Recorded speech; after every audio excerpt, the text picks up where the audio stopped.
A lucky day. It was a bright Monday morning.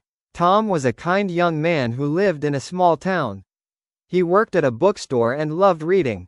Every day, he woke up early, made a cup of tea, and walked to work with a smile.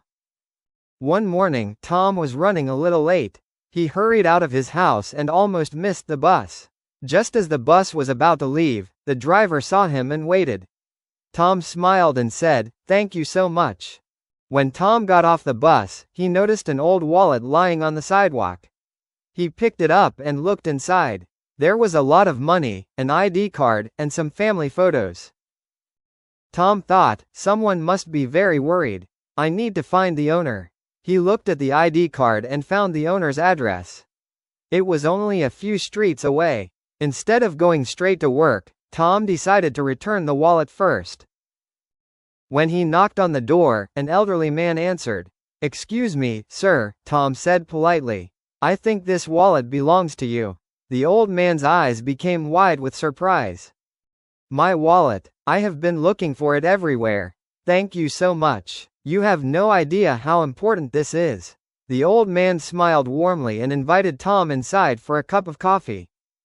During their conversation, Tom learned that the old man was Mr. Brown, the owner of a successful publishing company.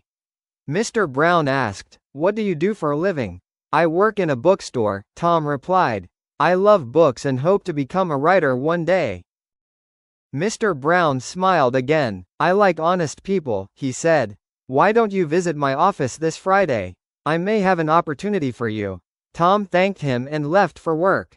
Although he arrived a little late, his manager understood after hearing the story. All week, Tom wondered what would happen on Friday. When Friday arrived, Tom wore his best clothes and visited Mr. Brown's office. Mr. Brown welcomed him with a handshake. "I've read some short stories written by new authors," he said. "Would you like to write stories for our company? We'll train you and help you improve." Tom could hardly believe his ears. "Really? That has always been my dream." "Yes," Mr. Brown replied. "Your honesty tells me that you are someone people can trust." Tom happily accepted the offer. A few months later, Tom's first storybook was published. Many people enjoyed reading it. His confidence grew, and he continued writing more stories. One afternoon, Tom was walking through the same street where he had found the wallet. He smiled and thought, that ordinary Monday became the luckiest day of my life. But then he realized something important. It wasn't only luck, he said to himself. Being honest and helping someone changed everything. From that day on, Tom always encouraged others to do the right thing, even when nobody was watching. Sometimes, the smallest act of kindness can open the biggest door. Moral of the story: good deeds often bring unexpected rewards. Honesty, kindness, and helping others can turn an ordinary day into a lucky day. If you like the video, please like, share and subscribe.